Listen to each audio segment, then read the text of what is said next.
Okay, welcome back to my channel. Thanks for tuning in. Today I wanted to cover what settings I recommend for flying the DJI Spark and a few reminders before you fly. Just remember your settings will vary depending on your needs, so let's get right into it. If you're anything like me, you just want to get that Spark up in the air and start flying and taking videos or photos, especially if you just got it for Christmas. But from personal experience, I want to recommend a few things before you waste a lot of time driving to a location and setting up. First, make sure that all your equipment's fully charged. This may sound obvious, but when flying your Spark, you have multiple pieces of equipment that have to be charged. You probably have a remote controller, you have your cell phone, and at least one or several batteries. So make sure all these are fully charged before you leave the house. And remember, the Spark's batteries have intelligence built into them to auto discharge. This means that the batteries automatically discharge to below 70% of total power when it's idle for more than 10 days.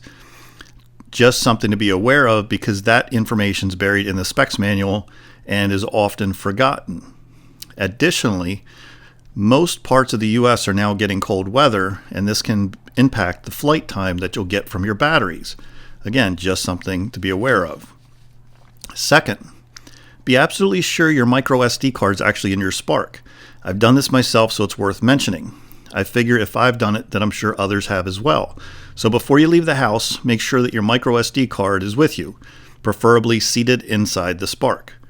I've made it a point to always put my micro SD card back into the Spark after I offload videos from previous days of flying. I personally use the micro SD to USB adapter instead of pulling the videos directly off the Spark via direct cable. If you forget to reinsert your micro SD card, well, you'll find out in a minute when you hit that record button on your DJI Go 4 app, because it'll give you an error message, no SD card found. Trust me, not a good feeling, especially if you're running out of sunlight.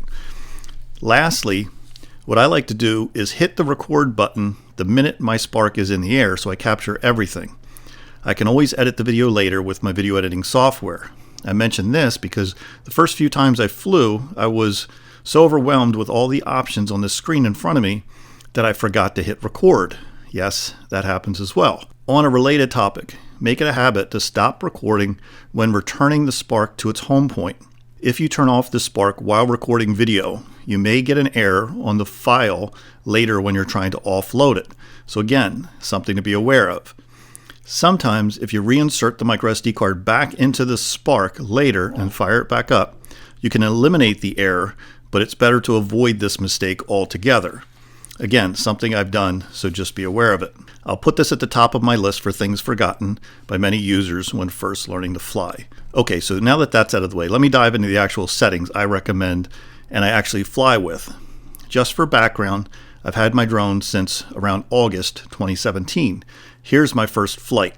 Since then, I've taken it to many places, including out of the country to Dominican Republic, Punta Cana, and to the beaches several times, flying over the waves of the New Jersey shore beaches. It's a great drone for taking on vacation. Since most of my footage ends up on YouTube, I shoot primarily in video mode, so the record button will always be red when shooting video. If you're shooting still shots, you'll want to be in camera mode, and that record button will always be a solid white. From the main menu of the DJI Go 4 app, just go to the three dots on the far right, click on that, then scroll down, and you'll see the drone set to beginner's mode if you just got it.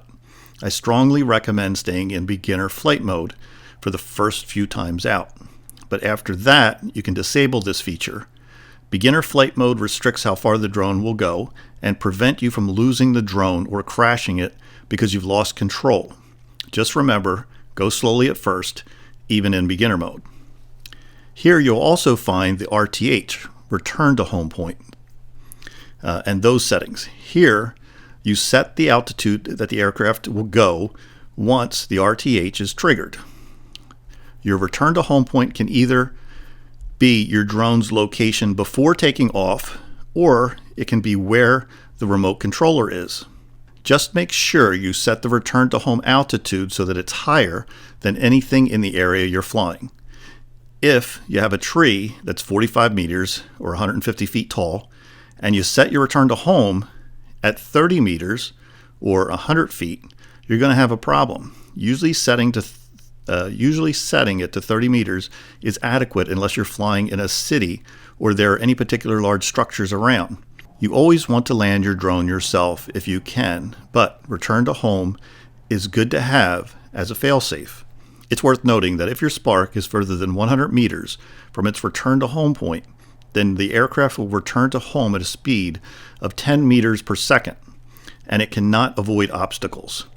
If the return to home is used less than 100 meters away, then obstacle avoidance is enabled, and the spark will avoid obstacles if the lighting conditions are adequate. DJI's return to home is a backup system and can certainly save your drone in case of signal loss or low battery, but you need to make sure that it's set up correctly before you fly. Next, I have my maximum flight altitude set to 120 meters, which is approximately 400 feet. 400 feet is the maximum above ground level altitude that you can fly according to FAA here in the US. So again, don't set it higher than 400 feet or 120 meters. You'll notice you can set this anywhere from 20 meters to 500 meters, or in feet, this equates to 65 feet to 1,640 feet. I have Enable Max Distance set to off. Enabling this feature will restrict how far the drone can fly. Perhaps you're teaching someone to fly your drone, and this is a nice feature to turn on for that. Okay, that's it, guys. I hope you found this helpful, and if you liked the video, please give it a thumbs up. Feel free to leave comments below. I do read the comments, and if you're a subscriber, I thank you. And if you're not a subscriber, please think about it. I appreciate you guys watching. Enjoy the rest of your day, and Happy New Year's to everybody. Thanks again. We'll see you.